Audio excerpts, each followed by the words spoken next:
Justin, the decision to bring Sam in for Tabs pretty straightforward? They're never straightforward. We've played two talls down forward sometimes. We played three this year, so we had a bit of a debate about that. But we feel Sam's in our best 22. He's really important to the way we play, and that was where we landed in the end. How much have you missed him in that forward line since he's gone out? It's hard to tell, but we miss his pressure and we miss his team first attitude at times. Everything he does is for the team, and we probably miss his leadership at times as well. Not saying we haven't got good leadership in our forward line, but he adds to it. So a lot of the things that Sam brings to the team aren't measured in stats. They're measured in some of the things that don't get measured. We measure him internally by some of the things that don't get measured externally. So he's a really important player to us, and it's good to have him back. You brought a few back through the waffle this year. Obviously, Peel had the bye last week. Was that a possibility for him? Was he ready to go, or was it? Yeah, it's always a possibility, but we feel like he's done enough work. He came through the coach's office last week and started campaigning like they do when they get close to a return. So that said to me he was ready to go last week mentally. So we got an extra week into him, and see how he goes tomorrow night. Could be David Mundy's last home game. JK had an amazing send-off. Are you hoping similar for him? Yeah, hoping for 8. Of course, we want to make sure we send him out in the right way. We want to make sure, it'd be like JK last week. We understand the significance of Dave's career at our club, and he deserves to get sent out in the right way. He's a pretty low-key character, Dave. Didn't like talking about his retirement last week, and obviously he could still have a home game hopefully coming up.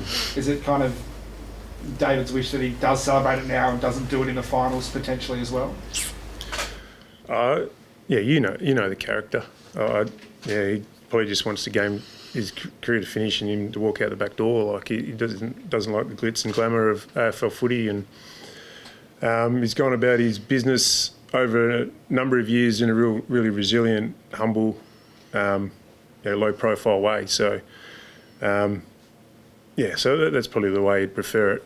But we also understand the significance, and you only get one opportunity to send your champions out. So we want to make sure it's done the right way, both as a club and both with our performance. Adam, bringing Josh Robin back in, will he resume his ruck forward role in the absence of JK? We'll work through that. We've got Dixon in the side as well, so that he might help out there as well. But there'll be a few guys playing in some different positions as we've been doing for the last few weeks. So Roth probably had 3 games at waffle level doing it. Did it again on the weekend with mixed results. So just bring something a little bit different in that situation. So we'll see how we go. And Nick has had a bit of a quiet week. Looks like he's obviously been pushing through a lot of soreness. How's he travelling for this weekend? He's normal week, 6-day break, so we haven't done a lot. So he's in good spirits. He's in good shape, so he's ready to go. There's nothing wrong with Nick. How's he looking for next year for going around again? Have you had that conversation with Nick yet? It's more than likely going to work that way. So we'll get through the end of the season and we'll work it out properly. We've got a few guys in that boat going through the back end of their career and what we do from a list point of view, and what they want to do as well. So hopefully he finishes off the year well, and we have a good look at the pre-season. And it also sounds like Willie may be close to signing on and staying at the club. Do you have an update on where Willie's at the moment? No, I don't. But I don't think we're ever really too worried about that. He's been dealing with a fair bit the last 5 weeks, so we've respected Willie's situation. Hopefully we get him back next week for Geelong, which is great, because it could have easily stayed up north for an extra week with the family. So I think he's going to sacrifice a bit of that to come down and help us finish out the year. The ruck battle, can you talk about obviously the 2 main guys and then the pretty unorthodox backups for each side? Gee, Griff won't like you calling him a backup. I think Rotham would happily accept that. We're just trying some different things. Bailey Williams has been, he's held up his end for this year. He's had a long season, and mainly as the main ruck. And then Nick coming back, we're thinking Bailey as a forward probably hasn't given us as much as we would have liked the last couple of weeks. So we're just trying some different things with these other guys. So Yeah, it's. I mean, most teams have a second ruck that's not, not a full-time ruck type. So lots of teams explored running second rucks, and looks like both of us can do that this week. And JL, for you, it's been amazing for Griff. This year's done pretty much everything. Can you talk about his journey and what you've seen from him this year? Well, I think he's really matured as a player. And that's allowed him to feel really comfortable down back. And once you sort of, I suppose, tick off your one wood as a role, you can start exploring other areas. And it was probably more of a needs basis. We swung him forward, but we liked what we saw, and he's a really athletic guy. So he's been able to go in and pinch hit in the ruck. Probably wouldn't go much further than pinch hit, but it's another string to his bow. And the beauty about Griff is it's about whatever the team needs, and he's happy to put his hand up for any role. Do you feel like you're mastering the wet a little bit more? I think there is forecast rain for Saturday night. Oh, it's a work in progress. We understand that as a club. We're not shying away from the wet conditions, and we think when we play our best footy, we can handle wet weather conditions. So it's another good challenge for us this week. And JL, do you have an update on Skipper now 5? Is he looking like he's going to come back to the side next week? Yeah, yep. He's going to be available for selection next week. So we'll look at that next week, I suppose. And Matthew Taverner out there today, not doing a huge amount, but he's kind of back out around the track. How's he looking? How's that calf going? Yeah, he's made a pretty good progression, but he's definitely not going to play next week. But he might be on track for the first final. You hit record number of memberships this week. What does that mean for the club? It's great. We want as many supporters as we can. It's great news that they're getting behind us and appreciating the work we're putting in on the field and around the club, and they're backing us in by joining up. So, it's great. With that membership number, the celebration of David, and obviously pushing towards the finals, you're hoping the Eagles got 50,000 last week for Josh's last game. You're hoping to get a pretty big crowd this weekend? Yeah, by all reports, close to sellout. So, we're expecting a big crowd, and I think our members appreciate the work Dave's put in across his career, and they want to get here and celebrate that as well. Tom Barras alluded to some soreness he's dealing with, impeded his ability to train. How much do you expect from him? Oh, he's been our best player in definitely the second half of the year. So he's been exceptional for us on and off the field. So he's been the one pillar really that's been consistent for us with our availability. So he's had a light week, but he's good to go. But he's been really important for us.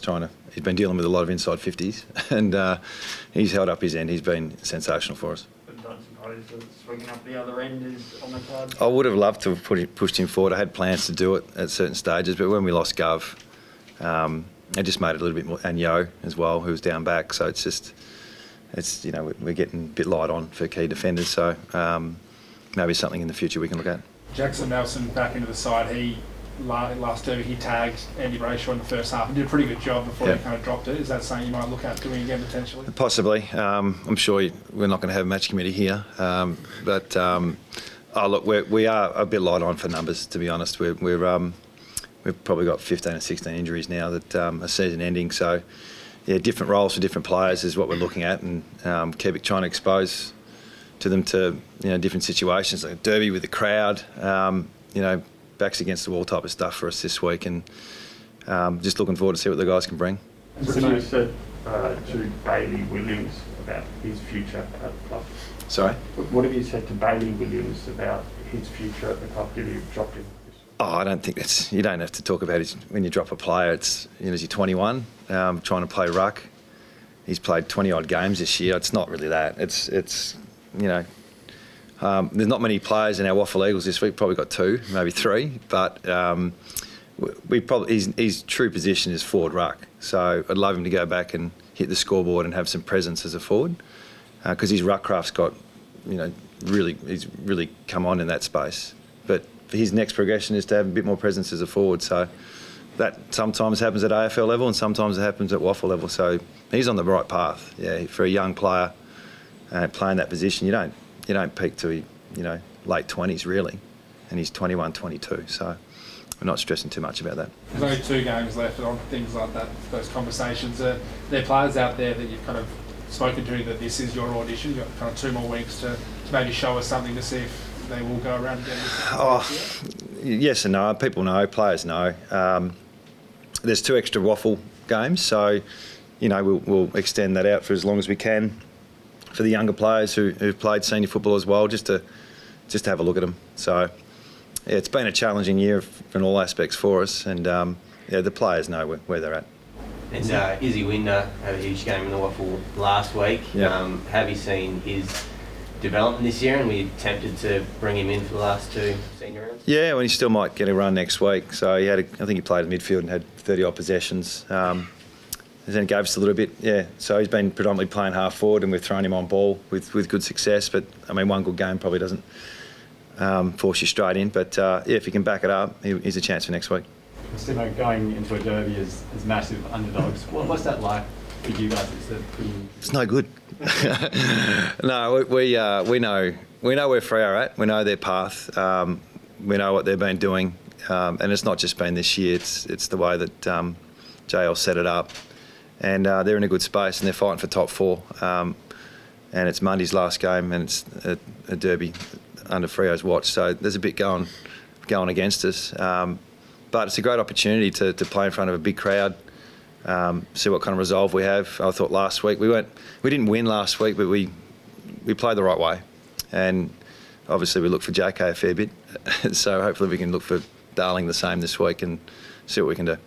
JL, I guess you've been part of derbies as a player, and the script doesn't always follow with favour and whatnot. How wary are you of that this week heading into this one? Yeah, absolutely. I think internally you pick the strengths out of the opposition, and you understand what West Coast in particular this week have been trying to do since the bye, and try and make sure our players are really aware of the type of game we're going to get. And their pressure's been elite. Top 4 pressure team since the bye. Last week, a couple of things gone their way, they win probably. So we're aware of what we're coming up against. It's come to the end of the year, there can be a lot of distractions, and players can shift their mindset to outcomes, and weeks down the track we've got to make sure that our players are really present and respect the opposition and go about improving our footy. Do you try to ban top 4 talk or anything like that? Do you try to discourage players talking about the potential of other teams losing? No, don't ban it. Just try and make our players aware of where their minds can go, and give them a fix on where to bring it back to. And where they need to bring their mind back to is what's going to make them play well this weekend, because it's the most important game of our season. So a big game like this really helps going into the final series? I don't think it hurts. But it's a derby. There's always a big crowd.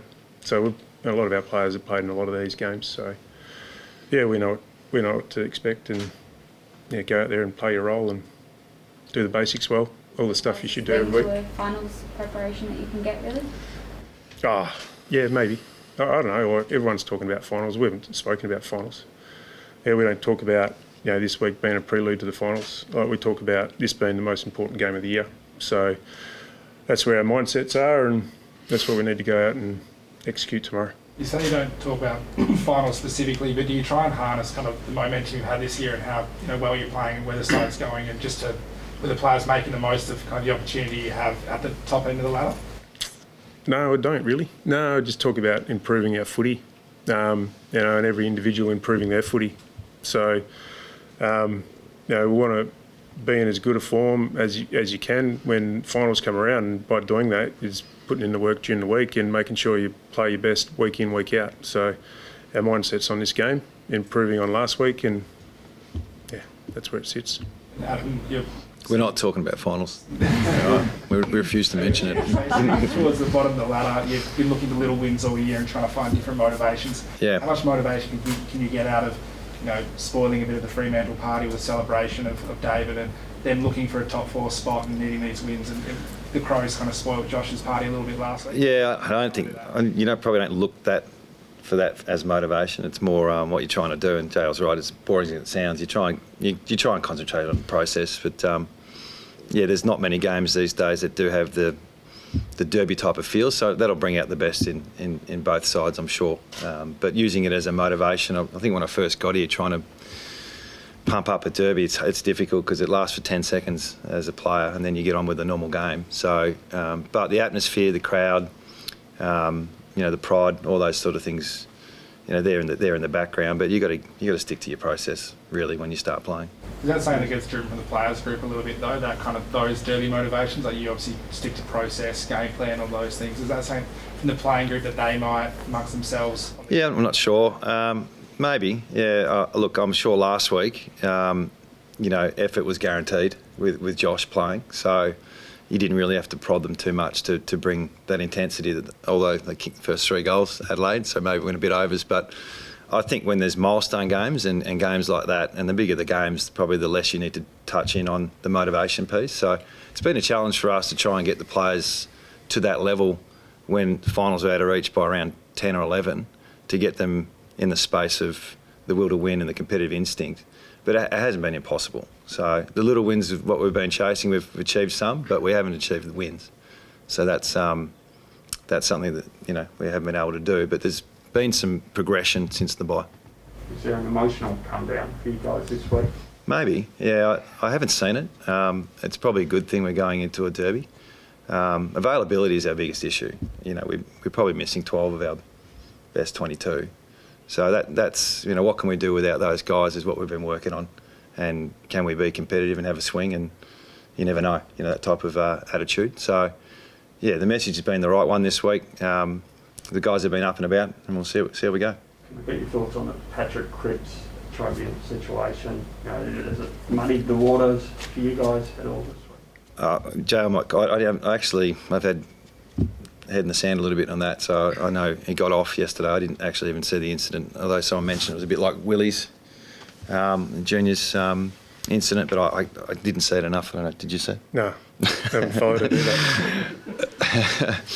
Justin, just on the emotional piece, do you have to warn your players against getting too emotionally invested in possibly Mundy's last home game, possibly top 4, it's a derby?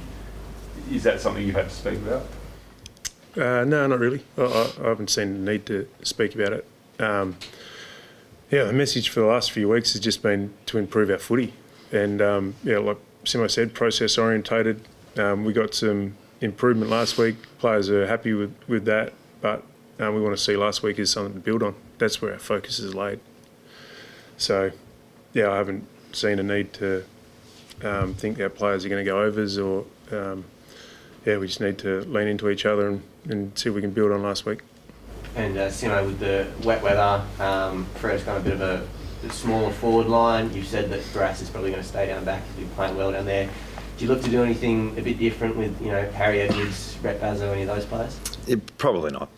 No, we're probably not in the position to do that. Those guys are young players trying to cut their teeth in their roles, so, they have to play a bit smaller on occasions. I think Bazzo is going to be a guy who can play on talls and smalls down the track. He's playing his 4th game, so he did play Colts footy as forward though, so we might be able to swing him if we have to. But there'll be no big surprises with the younger players. We sort of let them settle. Cool. Right, thanks, guys.